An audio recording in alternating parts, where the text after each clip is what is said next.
जगदम्बे काली जय दुर्गे खबर वाली, तेरे ही गुण गाहे आरती हो मैया, हम सब उतारे तेरी आरती हो। अम्बे तो है जगदम्बे काली जय दुर्गे खबर वाली, तेरे ही गुण गाहे भारती ओ मैया, हम सब उतारे तेरी आरती।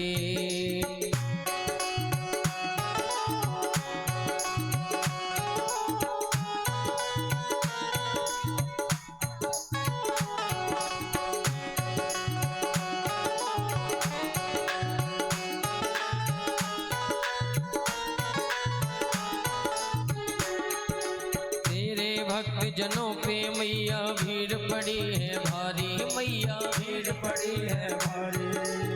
दानव दल पर टूट पड़ो माँ, दानव दल पर टूट पड़ो माँ, करके सिंह सवारी, सौ सौ सिंहों से है बलशाली, अष्टी भुजाओं वाली, दुष्टों को तू ही ललकारती ओ मैया, हम सब उतारे तेरी आरती।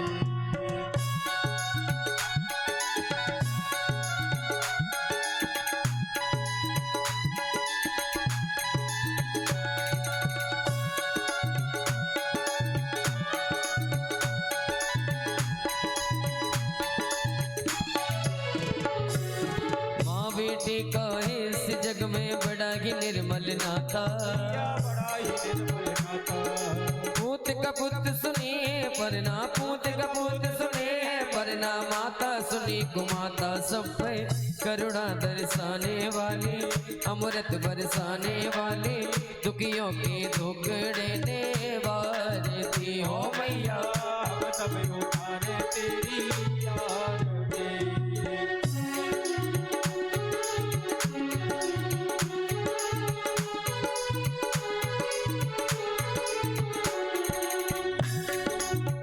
मांगते धन और दौलत ना चांदी ना सोना मैया, हम तो मांगे तेरे चरणों में, हम तो मांगे तेरे चरणों में एक छोटा सा कोना, सबकी बिगड़ी बनाने वाले, लाज बचाने वाले, सदियों के सत्य को संवारती हो मैया, हम सब उतारे तेरी आरती। अम्बे तो है जगदम्बे काले जय दुर्गे खप्पर वाले, तेरे ही गुण गाए भारती हो मैया, हम सब उतारे तेरी आरती।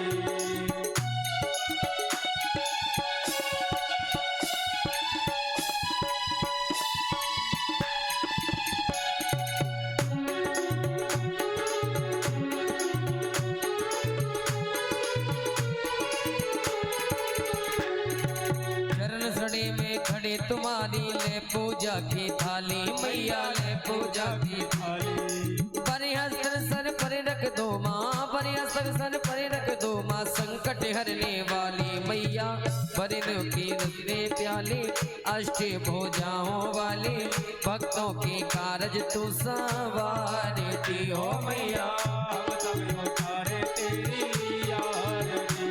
अम्बे तू है जगदम्बे काले जय दुर्गे खप्पर वाले, तेरे ही गुण गाए भारती हो मैया, हम सब उतारे तेरी आरती। कर्पूरे गौरम करुणावतारम, संसार सारम भुजगेन्द्रहारम, सदा वसंतम हृदयारविंदे, भवं भवानी सहितं नमामि। त्वमेव माता पिता त्वमेव, त्वमेव बन्धुः च सखा त्वमेव, त्वमेव वेद्या द्रविडं त्वमेव, त्वमेव सर्वं मम देवदेव, त्वमेव सर्वं मम देवदेव, त्वमेव सर्वं मम देवदेव। ओम द्योः शांति अंतरिक्षं शांतिः पृथ्वी शांतिरापः शांतिरोगदयः शांतिः वनस्पतयः शांति विश्वे देवा शांति ब्रह्म शांतिः सर्वं शांतिः शांतिरेव शांतिः सामा शांतिरेधि यतो यतः समीहते ततो नो भयङ्करो तन्नः गुरुव्याप्यो भयन्नः मधुव्यासान्तिरभवतु हरिः ॐ मा जगने न जगन्यमाया जन्तादेव सानि धर्माणि प्रथमान्य सन्नाते हनागं महिमानः सचन्ता यत्र पूर्वे साद्याः शान्तिदेव हरिः ॐ एकदन्ताय विद्महे वक्रतुण्डाय धीमहि तन्नो दन्ति प्रचोदयात् हरिः ॐ कात्यायन्यै च विद्महे कन्याकुमारी च धीमहि तन्नो दुर्गा प्रचोदयात् हरिः ॐ नन्दनन्दनाय विद्महे यशोधानन्दनाय धीमहि तन्नो श्रीकृष्ण प्रचोदयात् हरिः ॐ अञ्जने नन्दनाय विद्महे वायुपुत्राय धीमहि तन्नो हनुमत् प्रचोदयात् हरिः ॐ तत्पुरुषाय विद्महे महादेवाय धीमहि तन्नो रुद्र प्रचोदयात् हरिः ॐ महालक्ष्मी च विद्महे विष्णुपत्नी च धीमहि तन्नो लक्ष्मी प्रचोदयात् श्रीवन्तिकामकुलचम्पकपाटलब्ज ऊर्णं गजाति करपीलरसाल पुष्पै बेवा प्रवाल तुलसी दलमाञ्जनेवे पूजयामि जगदीश्वर मे प्रसीद नाना सुगन्ध पुष्पाणि यथा कालो भवानि च पुष्पाञ्जलि मया दत्त ग्रहणा परमेश्वर सुमन सुगंधि सुमनियसि सुमनि सुगंधि सुजान पुष्पांजलि अर्पण करो मेरे नाथ करो सेवा पुष्पांजलि समर्पयामि। बोली दुर्गा मैया की जय हो, बोली वहाँ के बिहारी लाल की जय हो, बोली राधा रानी सरकार की जय हो, बोली भैरव बाबा की जय हो, नमः पार्वती पतये हर हर महादेव शंभु।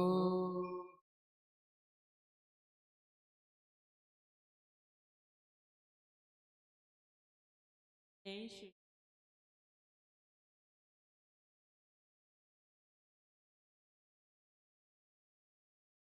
जय जय श्री जय जय श्री राधे राधे राधे जय जय श्री जय जय श्री श्याम जय जय श्री श्याम जय जय श्री श्याम जय जय श्री राधे राधे राधे जय श्री राधे जय जय श्री राधे बोली अम्बे मैया की जय।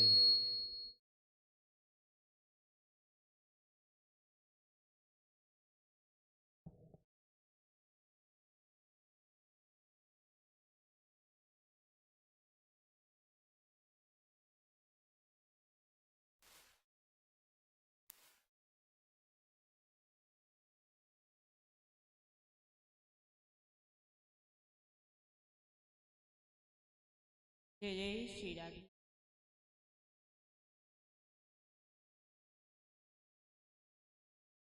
श्री राधे राधे राधे जय जय श्री राधे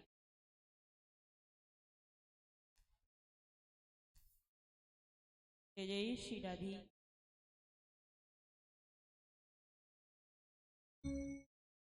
राधे राधे जय जय श्री राधे जय जय श्री राधे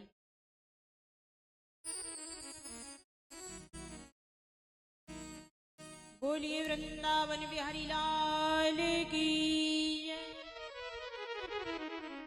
श्री राधे जय जय श्री राधे जय जय श्री राधे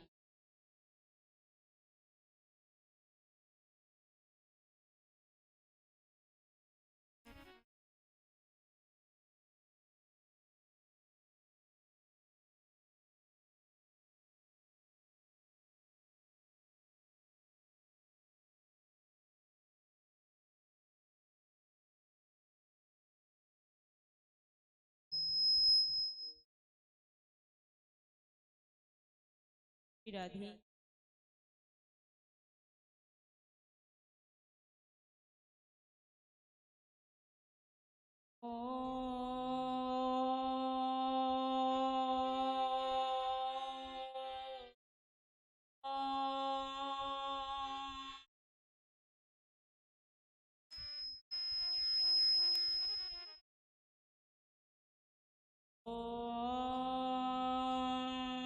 श्री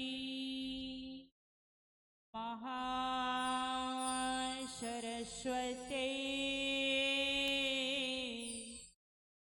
नमः।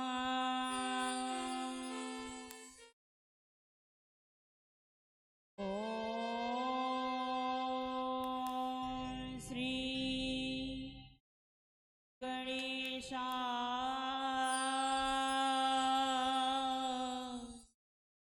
नमः।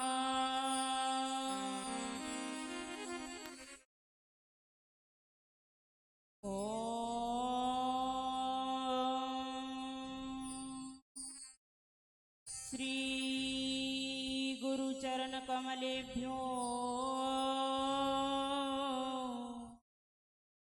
नमः।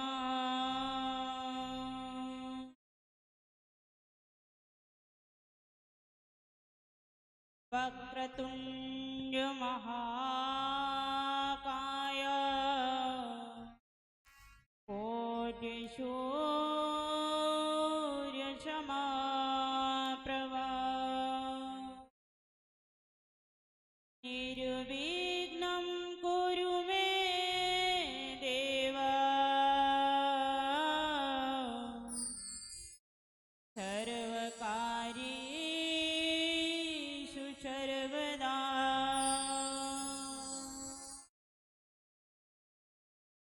नारायणं नमस्कृत्य नरं चैव नरोत्तमं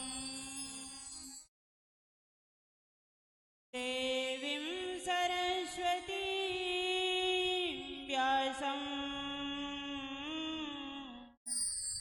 ततो जयमुदीरयेत्।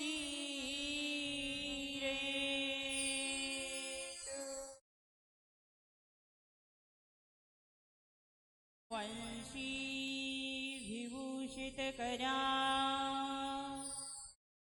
नवनीरदाभा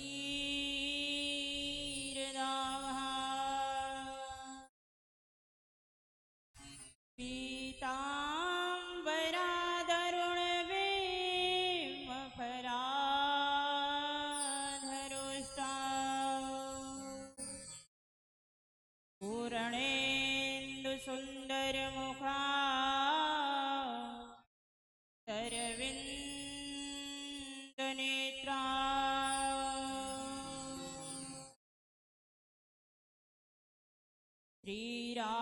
श्रीराधिकालं कृतवां स्वच्छन्दवक्रीं कृतदक्षिणाङ्ग्रिं वंशीधरं सुन्दरमन्दहासं भूमण्डलां मण्डितकाराशम्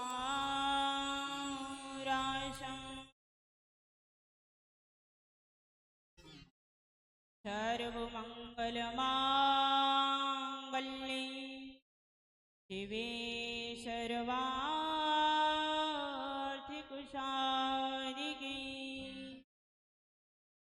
शरण्यं त्र्यम्बिके गौरी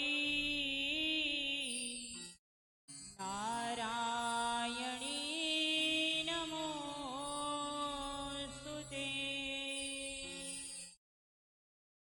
सर्वस्वरूपे सर्वेशे सर्वशक्ति स्वरूपिणी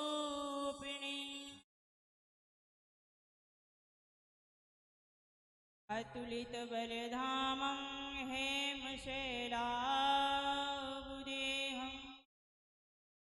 तनुजवन कृशानं ज्ञानमुद्राक्षं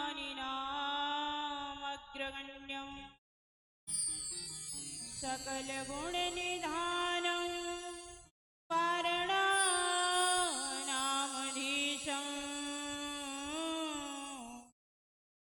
रघुपति प्रिय भक्तं वातजातं नमामि। देवदनुज निर्नामग प्रेत पितर गंधर्व बंदों के नर निचरा कृपा करो अवसर महावीर शरीर में तेज भरो मन संयमी बुद्धि निकाम यथा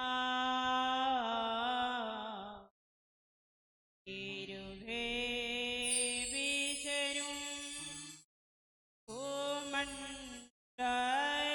में सब ही मिल कीजिए ऐसी कृपा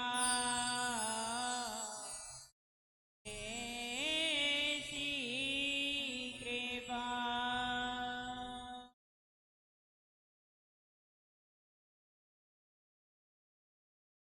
अर्चनीय वंदनीय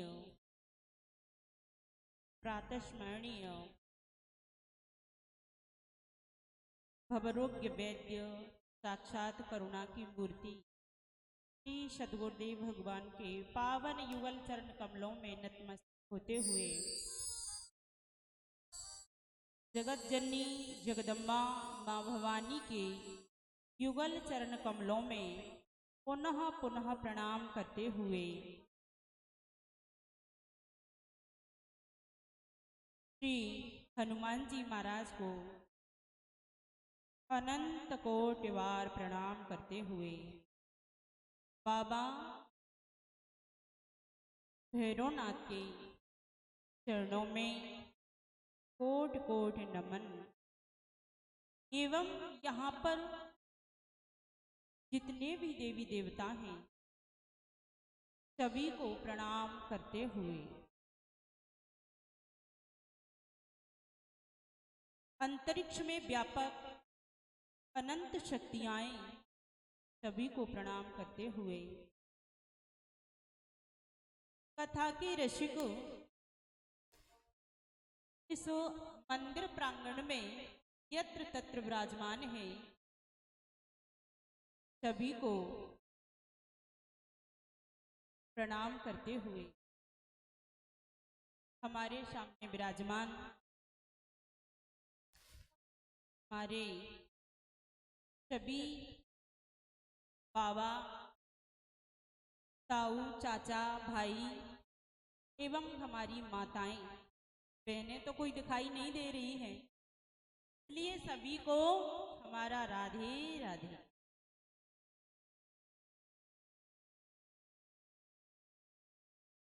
बड़ा ही सुंदर सुनहरा ये अवसर प्राप्त हो रहा है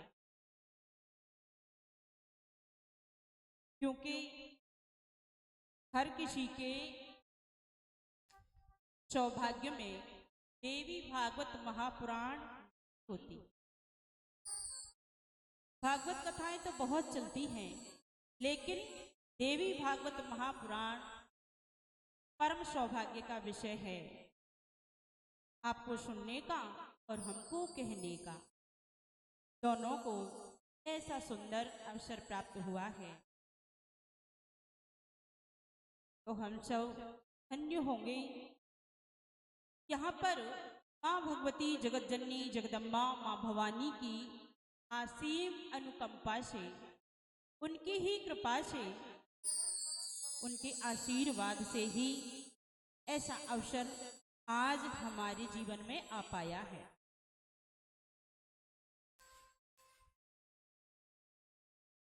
कथा में प्रवेश करने से पहले भगवती स्तोत्र का पाठ करेंगे।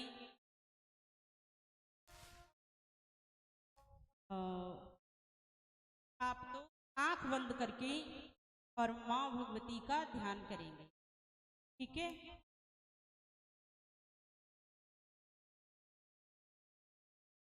क्योंकि नहीं आता और जिसको आता हो वो बोल सकता है।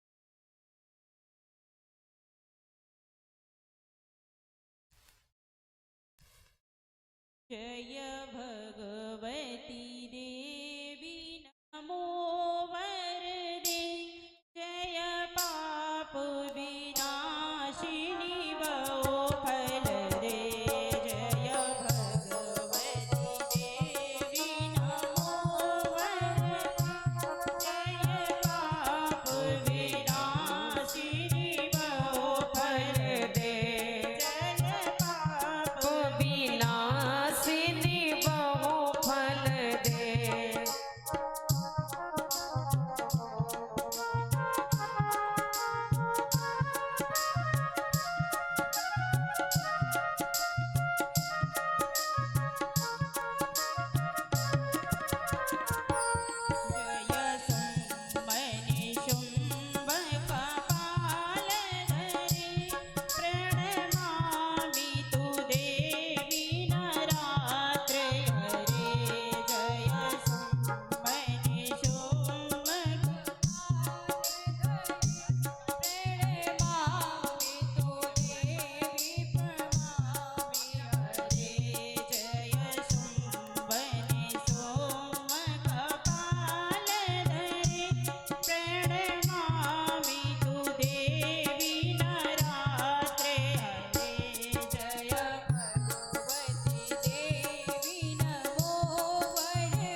इस भगवती स्तोत्र से जहां जहां तक आवाज जाती है,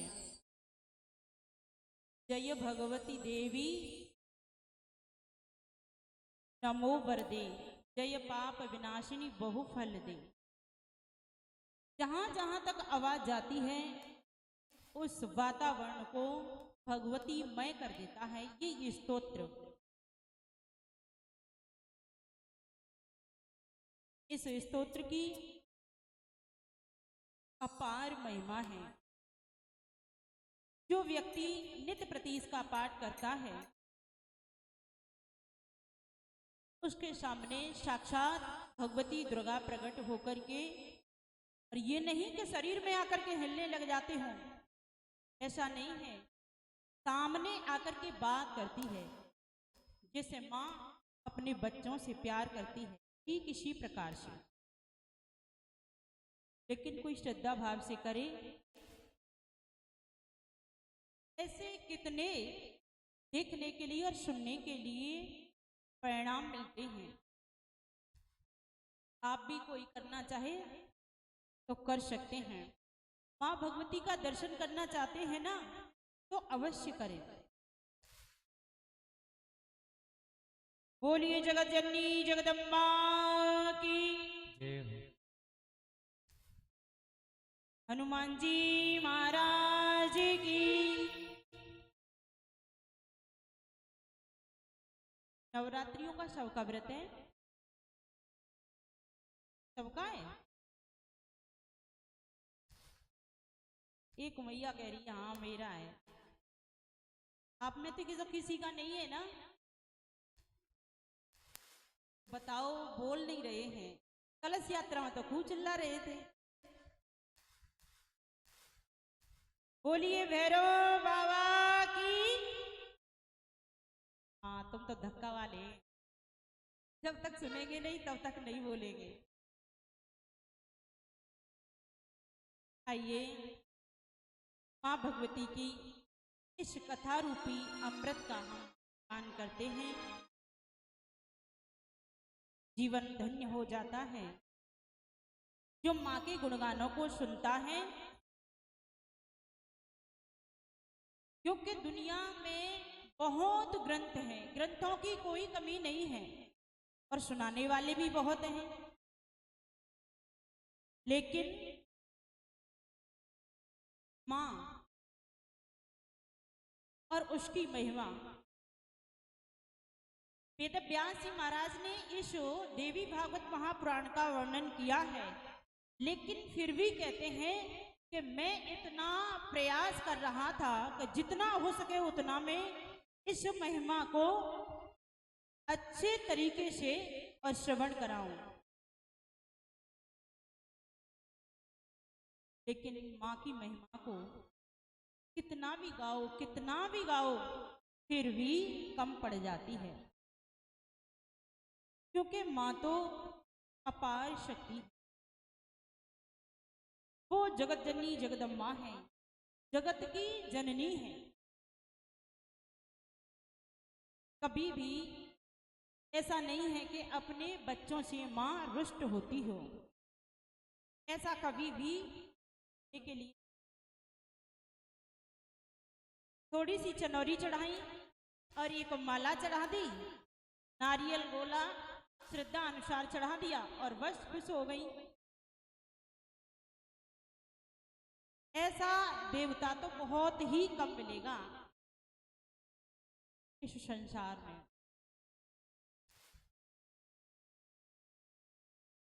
वेदव्यास जी महाराज ने नैमिषारण्य क्षेत्र में, जहां पर 88,000 ऋषिजन विराजमान थे, और उन ऋषियों से, इनको सूत जी भी कहते हैं, शौनकादिक ऋषि, क्योंकि 88,000 थे इसलिए बहुवचन बोल दिया शौनकादिक। सभी ऋषि नित्य प्रति अपने नित्य नियम से निवृत्त होकर के और सूत जी महाराज के पास में पहुंचे। सूत जी महाराज है ना, शौनकादिक ऋषियों के लिए श्रवण कराते हैं कथा को। आगे चल करके जैसे रामचरितमानस में भागवत महापुराण में श्री सुखदेव जी महाराज ने राजा परीक्षित के लिए भागवत को श्रवण कराया है। सनक सनंदन सनातन सनत कुमार इन्होंने देवर्षि नारद जी के लिए श्रवण कराई है, और धुंधकारी के लिए गोकर्ण जी महाराज ने श्रवण कराई है। ऐसे ही रामचरितमानस में भी इसके सुंदर 4 घाट बताए हैं, और यहाँ भी ठीक इसी प्रकार से देवी भागवत महापुराण का भी प्रसंग इसी प्रकार से चलता है। सूत जी महाराज ने शौनकादिक ऋषियों के लिए श्रवण कराई है। वेदव्यास जी महाराज ने देवर्षि नारद जी के लिए श्रवण कराई है, और आगे आगे जैसे प्रसंग आते जाएंगे आपको हम बताते जाएंगे, जैसी वहां की कृपा हो।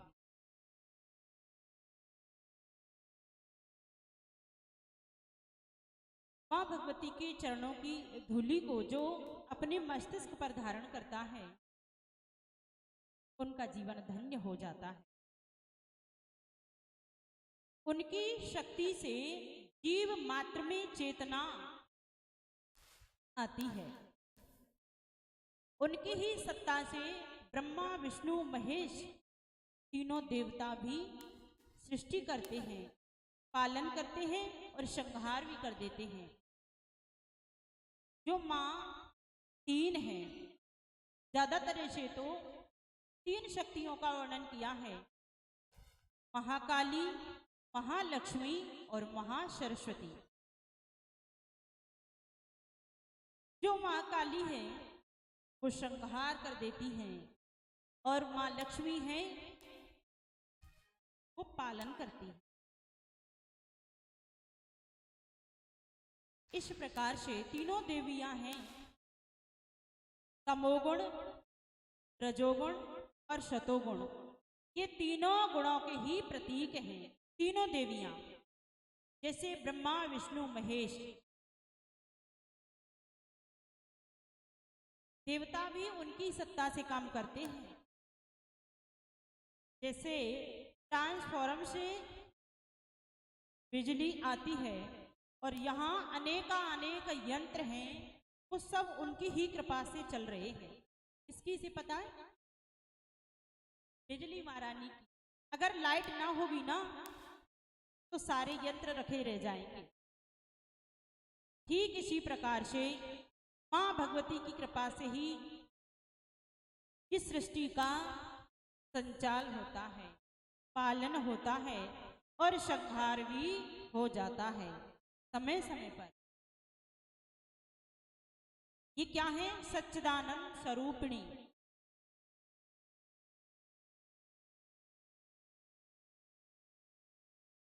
सच्चिदानंद स्वरूपिणी। सच्चिदानंद का स्वरूप क्या है? सत चित आनंद। ये 3 चीजें हैं, और तीनों चीज क्या है? सत क्या है? सत कहते हैं अविनाशी को, जिसका कभी नाश नहीं किया जाता, जिसका कभी खंडन नहीं किया जाता। सत माने कभी भी इसका नाश नहीं होता, खंडन नहीं किया जा सकता। वही क्या है? सत।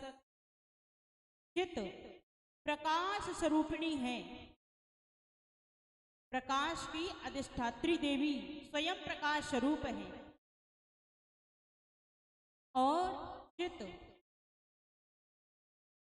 सत चित और आनंद, ये आनंद की प्रदाता है, आनंद भी प्रदान करती है। वो आनंद कैसा? कि आज आनंद है और कल नष्ट हो जाए, ऐसा आनंद नहीं।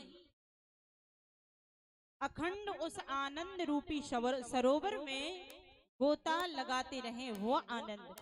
जो कभी चलायमान ना हो, निश्चल आनंद,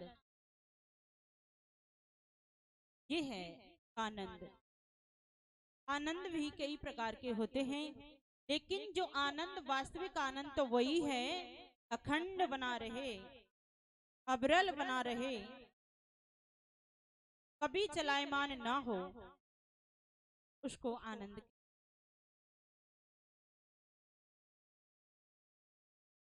इनको कहते हैं सच्चिदानंद स्वरूपा। ये मां भगवती सच्चिदानंद स्वरूपिणी है। दृष्टौ या सर्गो रूप जगददावन नापालिकौ संहारे चापि यस्य जगदमखिलम कीर्णा। कैसी हैं? संसार के सृष्टि कार्य को उत्पत्ति रूपा हैं, इनकी रक्षा करती हैं, पालन करती हैं और संहार करती हैं। निरंतर इनकी आराधना करते रहते हैं, वो सदा प्रसन्न रहते हैं, उनके जीवन में हमेशा खुशियां रहती हैं। इस आनंद रूपी सरोवर में जो गोता खाते रहते हैं, उनका जीवन धन्य हो जाता है। किस कार्य सिद्धि के लिए जो भी इस अनुष्ठान को करता है या करवाता है, के सारे कार्य सिद्ध हो जाते हैं।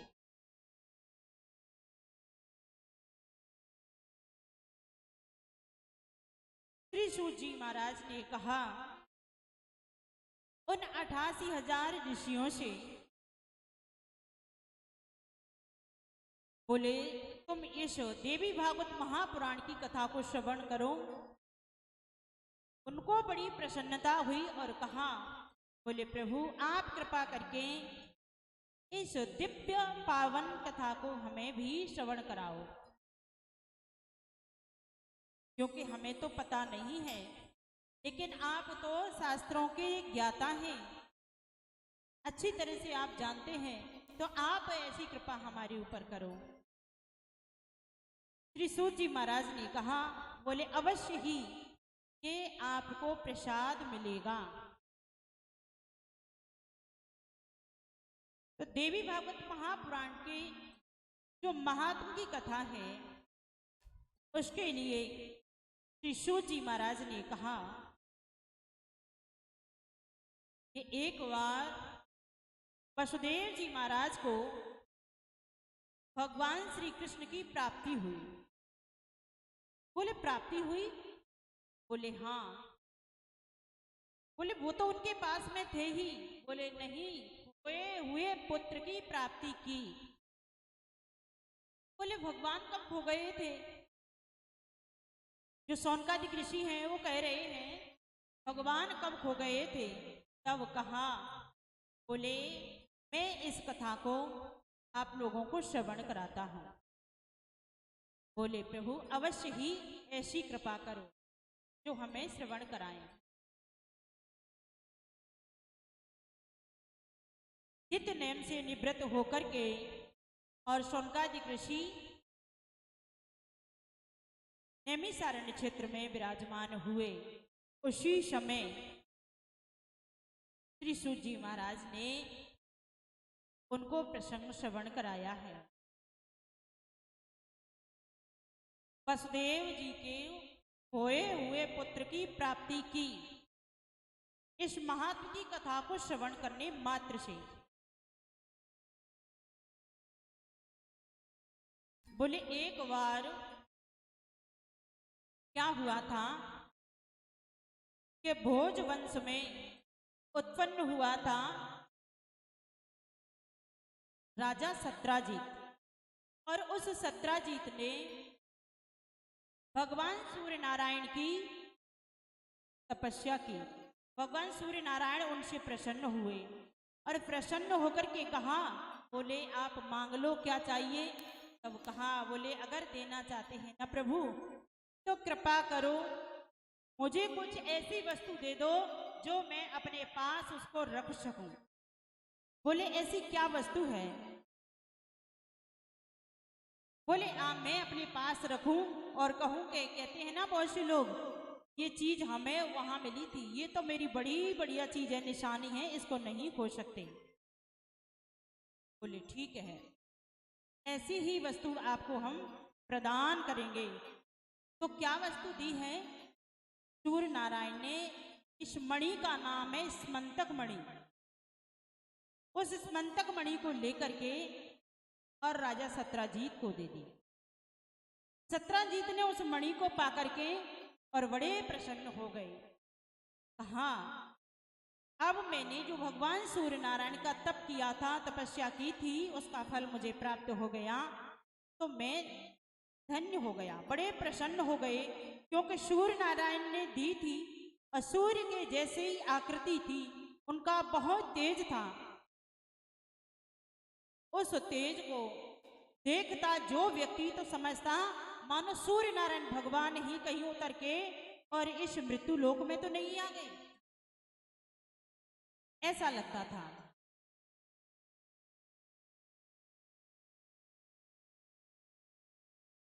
उस मणि को लेकर के सत्राजीत बहुत प्रसन्न हुए। इधर में भगवान श्री कृष्ण राज शासन को संभालते थे, उस भार को संभालते थे। तो उसी समय क्या हुआ कि जो सत्राजीत था उस मणि को अपने गले में धारण करके और जा रहे थे। उसी सभा में जहां भगवान श्री कृष्ण बैठे थे, तो सभी सभासद बैठे और उन्होंने कहा कि ऐसा लग रहा है कि साक्षात आज तो सूर्य नारायण भगवान ही तो नहीं आ गए हमारे इस सभा में। भगवान श्री कृष्ण ने कहा, बोले नहीं, सूर्य भगवान नहीं है, ये सत्राजीत है और मणि को धारण करके यहाँ हमारी सभा में आ रहे हैं। बोले हमारी सभा में आ रहे हैं? बोले हाँ। जैसे ही आए और फिर भगवान ने कहा,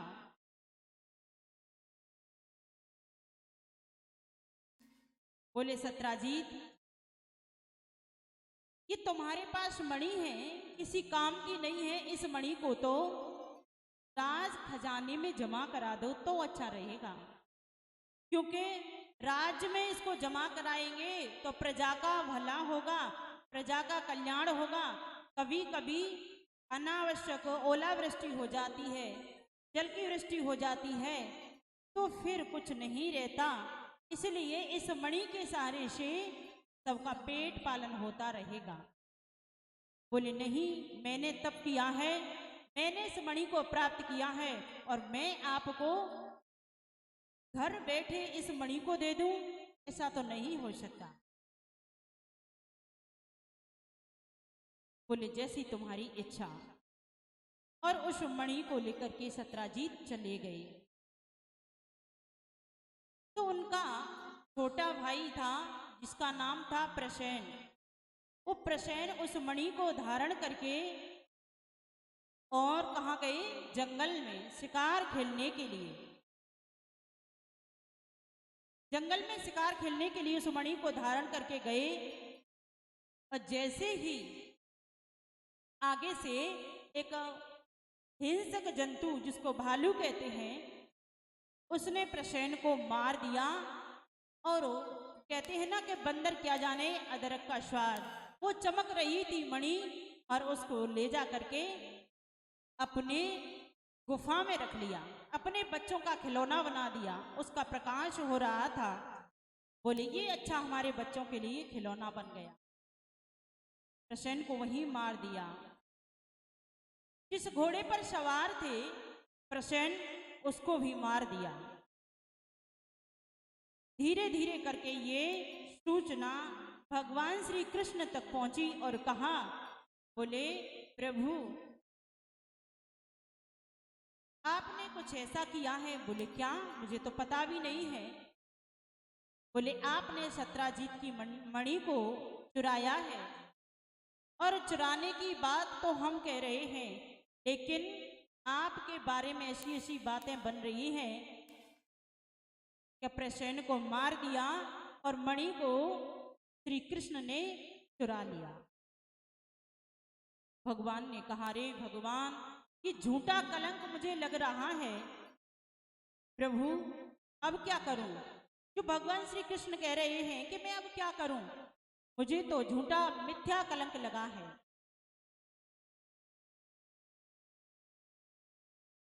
भगवान श्री कृष्ण गए हैं गर्गाचार्य जी के पास में, यदुवंशियों के गुरु हैं, और उनसे जाकर के कहा, बोले गुरुदेव, ये मुझे झूठा कलंक लग रहा है। या ग्रह मिथ्या मिथ्याहु गृहिणी मुदच्छते। अब क्या करूं, मुझे झूठा कलंक लग रहा है। बोले कोई बात नहीं है, आपने भादों के महीने का जो चंद्रमा होता है ना, चौथ वाले दिन का, उसको आपने गलती से देख लिया है, इसी कारण से आपको ये मिथ्या कलंक लगा है। लेकिन इसके निवारण के लिए आपको स्वयं उस मणि को ला करके और सत्राजीत को देना होगा। भगवान श्री कृष्ण ने कहा, बोले ठीक है, जैसी आपकी इच्छा, जैसी आपकी इच्छा है। तावत् गर्जति वीर्थानि पुराणानि व्रतानि च यावन् श्रूयते सम्यक् देवी भागवते नरः। बोले इस देवी भागवत महापुराण को जिन्होंने श्रवण किया तो उनके जीवन में जो कलंक लगा था उसका भी निवारण हो गया। तावत गर्जती, यानी सब लोग चिल्ला चिल्ला के कह रहे थे कि भगवान श्री कृष्ण ने ही इस मणि को हत्या लिया है और बता नहीं रहे हैं। भगवान श्री कृष्ण ने क्या काम किया कि कुछ लोगों को द्वारकापुरी से, उस समय द्वारकापुरी में ही राज्य करते थे, द्वारकावासियों को लेकर के और गए कहाँ? बोले भैया मेरे साथ चलो, मेरी मदद करो। बोले ठीक है प्रभु, और गए हैं जंगल में मणि को खोजने के लिए।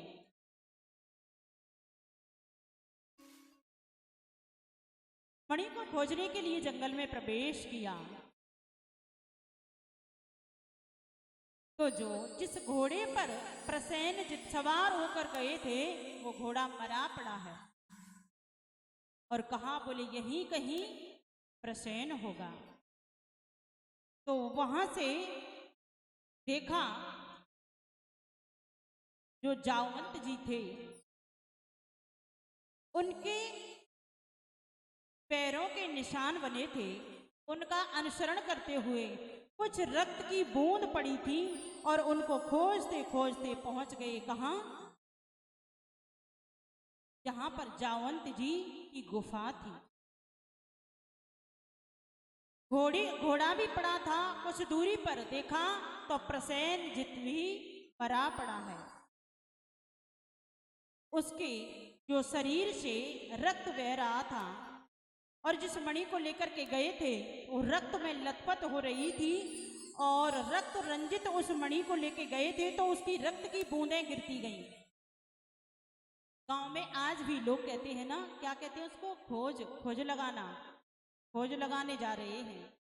जैसे कोई चीज XYZ चोरी हो जाती है तो पहले तो कच्चे रास्ता होते थे तो खोज लगाने के लिए जाते थे, उनके पैरों के निशानों को देखते देखते। ठीक इसी प्रकार से भगवान श्री कृष्ण गए हैं और पहुंच गए जो गुफा था उसके द्वार पर। अब भगवान श्री कृष्ण ने कहा द्वारकावासियों से, बोले तुम ऐसा करो, कहीं जाना नहीं है, तुम इस गुफा के द्वार पर रहो और मैं अंदर जाता हूं। जब तक मैं वापस नहीं आ जाऊं तब तक आपको वापस नहीं जाना है। जब तक आपको वापस नहीं जाना है यहीं पर आपको विश्राम करो। द्वारकापुरी के लिए जाना नहीं है और इस गुफा में भी अंदर आना नहीं है, इसलिए यहीं रहो।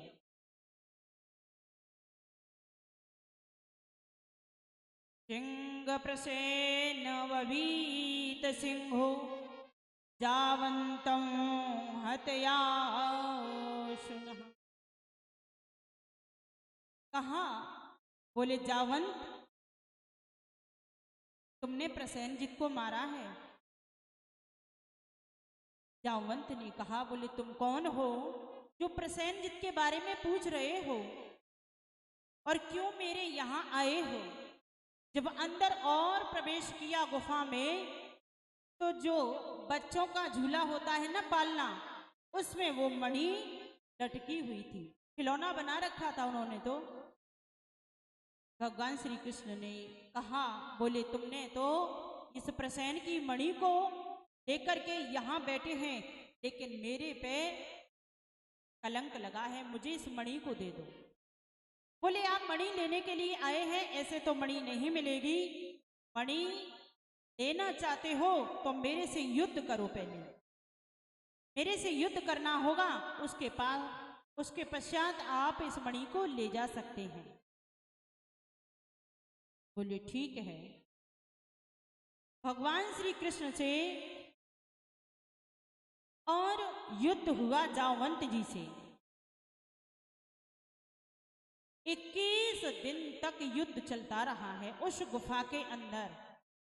द्वारकावासी बेचारे इंतजार करते रहे कि अब निकल रहे होंगे भगवान, अब निकलते होंगे, अब निकलते होंगे। लेकिन भगवान का तो युद्ध चल रहा था। जब 21वें दिन सायकाल का समय था और जावंत जी ने कहा, भैया मेरी तो नस नस ढीली हो गई।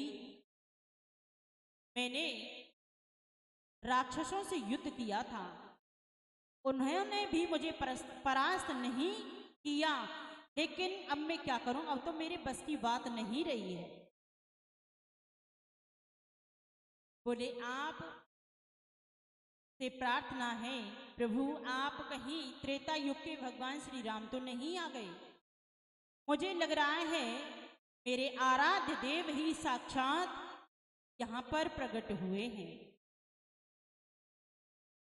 भगवान ने कहा, ये तो तुम गलती कर रहे हो,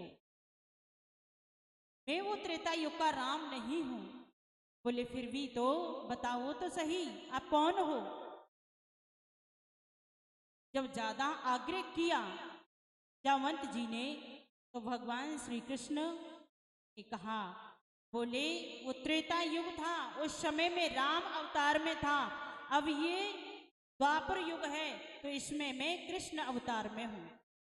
जावंत जी ने कहा, बोले मैं कृष्ण को नहीं मानता, मेरे प्रभु श्री राम के रूप में धनुष बाण लेकर के और मुझे दर्शन दो, मुझे दर्शन दो, तब मैं तो धन्य होऊंगा। भगवान श्री कृष्ण ने, कहते हैं ना कि भगवान तो भक्त वत्सल हैं, जैसी प्रार्थना की और तुरंत भगवान ने धनुष बाण अपने हाथों में धारण किया और उसी त्रेता युग के राम रूप में प्रकट हो गए। जैसे ही प्रकट हो गए तो जावंत जी उनके चरणों में साष्टांग लेट गए और कहा, प्रभु अब मेरा भ्रम नष्ट हो गया है, मैंने पहचान लिया कि साक्षात मेरे आराध्य देव हैं और कोई तो मुझे परास्त कर ही नहीं सकता। अब ऐसा कीजिए प्रभु, ये मणि भी लो और मेरी पुत्री है जाऊमती, उसको भी आपको ही मैं समर्पित करता हूं। जावंत जी ने अपनी पुत्री जाऊमती का हाथ और उस मणि को रख करके भगवान श्री कृष्ण को सौंप दिया। उसके पश्चात भगवान श्री कृष्ण गुफा से बाहर निकले हैं और जैसे ही गुफा से बाहर आए तो देखा द्वारकावासी कह रहे हैं कि प्रभु तो निकले ही नहीं, इतना समय हो गया, और जब निकले हैं तो साथ में कन्या को लेकर के। भगवान श्री कृष्ण और द्वारकावासी सभी पहुंचे हैं कहाँ? वसुदेव जी के यहाँ। और वसुदेव जी ने मां भगवती के ऐसे सुंदर अनुष्ठान का आयोजन किया है। और इस देवी भागवत महापुराण का अनुष्ठान किया, क्योंकि गर्गाचार्य जी ने विधि बताई थी कि आप पुत्र हैं वो खो गए हैं, उनको प्राप्त करो। यानी 21 दिन हो गए थे गुफा में से नहीं निकले, तब गर्गाचार्य जी के जाकर के पास में और उन्होंने विधि पूछी कि अब क्या करना होगा। तब देवी भागवत महापुराण को 9 दिन में, इसको नवापरायण भी कहते हैं, 9 दिन तक इसको किया बड़ी विधि विधान से। और फिर उसके पश्चात में वसुदेव जी महाराज को भगवान श्री कृष्ण की प्राप्ति हो गई जामवती के साथ में। धन्य हो गए वसुदेव जी महाराज, बोले मां भगवती के इस अनुष्ठान का चमत्कार मैंने स्वयं अनुभव किया है और मैंने जाना है, इसलिए मैंने आप सभी लोगों के सामने ये अनुष्ठान के बारे में बताया। वसुदेव जी महाराज ने कहा, श्री सूत जी महाराज कहते हैं शौनकादिक ऋषियों से, बोले अगर निष्ठापूर्वक इस कथा को श्रवण करो और मां भगवती की आराधना करो तो अवश्य ही आपके कष्टों का निवारण होगा।